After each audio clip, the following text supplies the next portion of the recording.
where do you think Nico will rank amongst quarterbacks in the SEC? Because I'm talking to John, and this is what we wanted to build it off the Hook Sports. Get some perspective from John, get perspective from Jimmy Himes, different people, Ron Slay.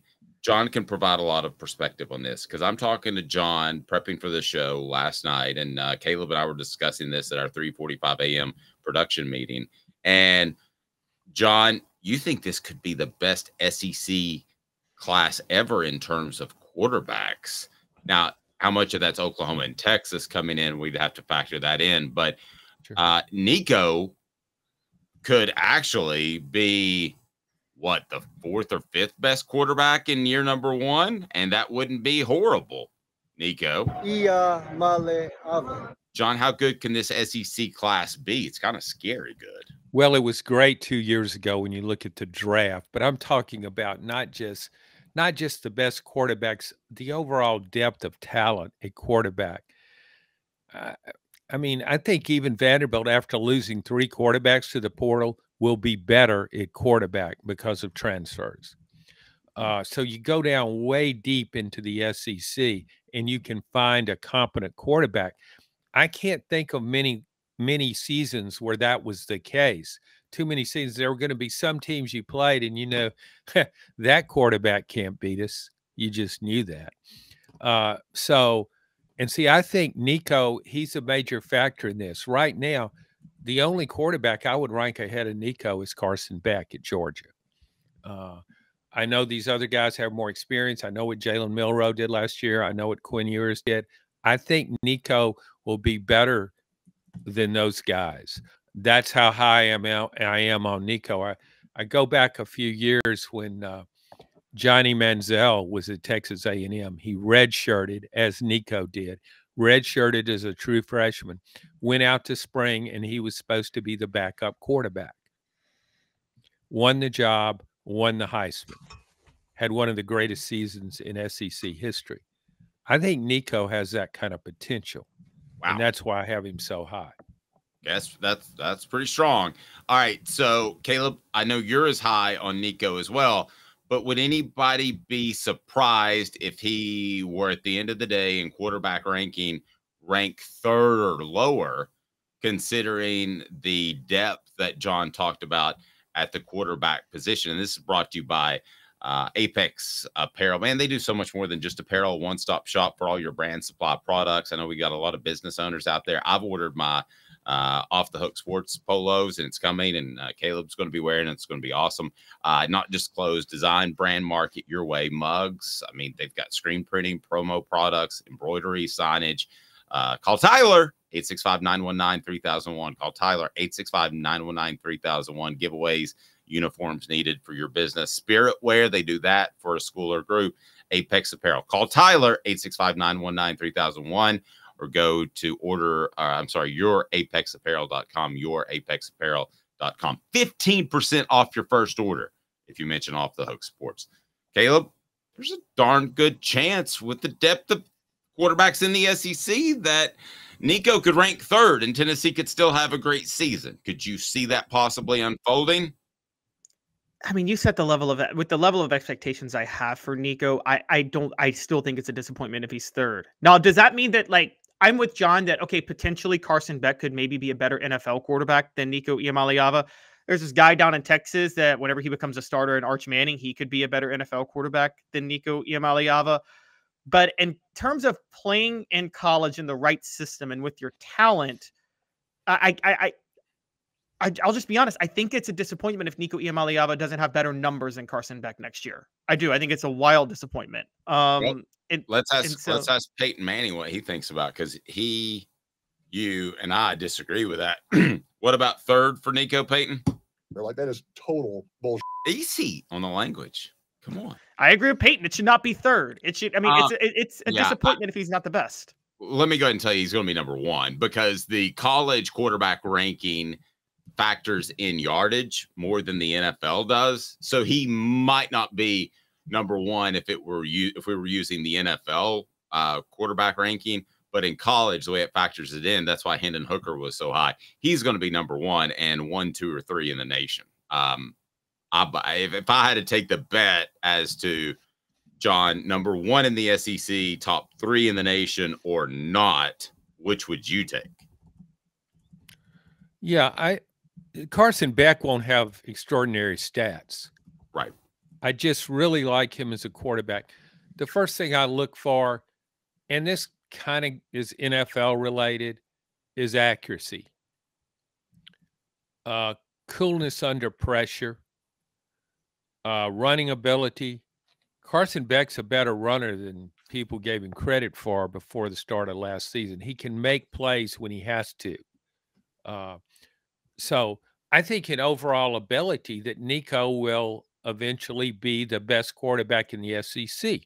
But when I look at next season, starting out this season, Nico's first year as a starter, I'd probably rather have Carson Beck. Say I'm Georgia and I've got Georgia's talent. Probably rather have Carson Beck.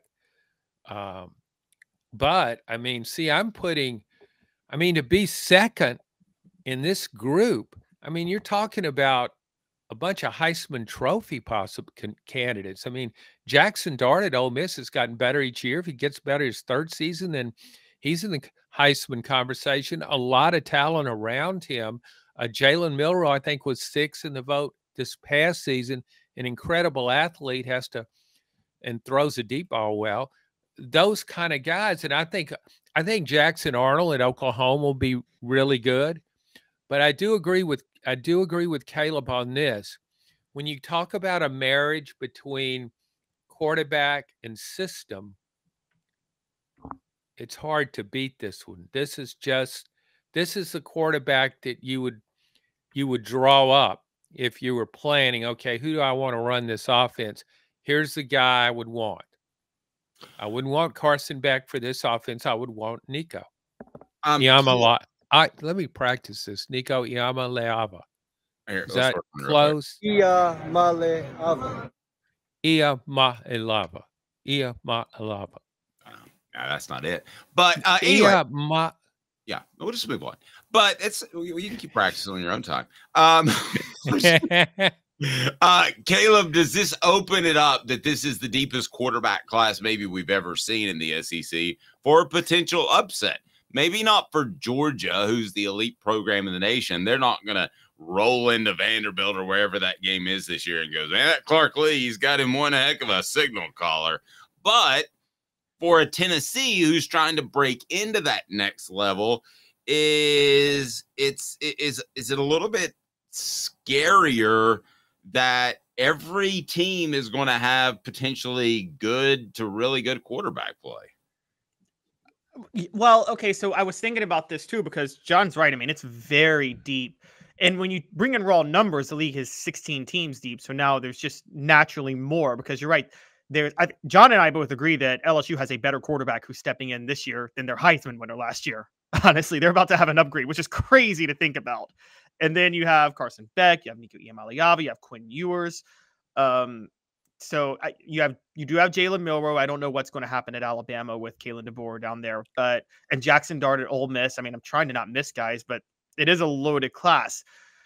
Is it the most loaded in history? So, one of the debates where we go, it's like other classes were maybe top heavy, but not as deep. So for instance, the 2019 class that had Joe Burrow, Tua Tagovailoa, and Jake Fromm with Mac Jones as a backup. That was a top heavy elite class.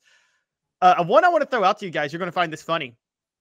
In 2002, there were, I think, 6 draft picks that started in the SEC that year. One of them played in the Super Bowl, and Rex Grossman, and another one won 2 Super Bowls, and Eli Manning. And you also had Jason Campbell, who started in the NFL. You had Jared Lorenzen and Matt Malk. Matt Malk was drafted. David Green was there, the all-time winningest quarterback in the SEC. And Matt Jones at Arkansas. So I would say maybe 2002 was a deeper class than this class. And Casey Clausen was in that class in 2002 also. Well, you're talking about a class, though, that John did provide some of those upsets. Jared Lorenzen is, I think, a great example of like a mid-level. Actually, I thought he was a really good college quarterback. But you're talking about a guy who's at Kentucky who wouldn't typically be at Kentucky. I know we all have different feelings on Levis, but that's the type of quarterback in a Lorenzen that can cause an upset and flip the SEC on its head a little bit. And I don't think Tennessee's roster is to the point of Georgia's where they don't have to worry about those potential upsets if you have good quarterback play each and every week. John, your thoughts on that? Brought to you by Don Self, your State Farm agent. Customer service still matters. Don Self has been in business for over 40 years. I know everybody wants the cheapest insurance rates, but what happens when you file that claim? DonSelf.net, DonSelf.net in the greater Chattanooga area, 423-396-2126, 423-396-2126, or DonSelf.net right down there in the description box. So, yeah, John, that would be pretty brutal for Tennessee, as high as their hopes are, to suffer some sort of upset loss because the SEC quarterback class is so good and somebody plays really well at a high level. But I think anytime you have competent quarterback play, it probably gives you a shot to win more so than not, right? Oh, I agree. And go back a couple of years ago with Tennessee in 2022 when it ascended to #1 in the college football playoff rankings, the first one. It was really rolling. But even when it was rolling, really good quarterbacks, Anthony Richardson, Bryce Young at Alabama, they didn't beat Tennessee, but my gosh, they did everything they could to that defense. They just destroyed Tennessee's defense. Really good quarterbacks that year had their way with Tennessee. And so you could say, I think Tennessee's secondary and its pass defense will be much better this year. It's brought in 3 transfers who I would imagine they need to be able to start. That's for sure. If they don't, that's a red flag. So that will help them. But that's a great point you made. When you have a quarterback, you have a chance. When you have a guy that can make plays, you got a chance. And I think most of the teams on Tennessee's schedule, even outside the league with NC State, with Grayson McCall now there, he's a playmaker. He can create stuff. Those are the kind of guys you really need to pull off upsets, I think. So yeah, that's a really good point. Yep. Do this for me. Take 1 second. Click that thumbs up button. Make sure you hit that. We bring more people into the channel. If you haven't subscribed at this point, we would greatly appreciate that. Turn your notifications on whatever platform you may be on. Please leave us a rating on those audio platforms. And here comes the difficult question, the challenging question. I want to start with John, and I want to go to Caleb because John's got some more history on us. Is this the deepest class that you've ever seen in terms of quarterbacks in the SEC? Yeah, it's hard to say it's the deepest, but right now, look at it that way. But one thing, you got more teams. Yeah.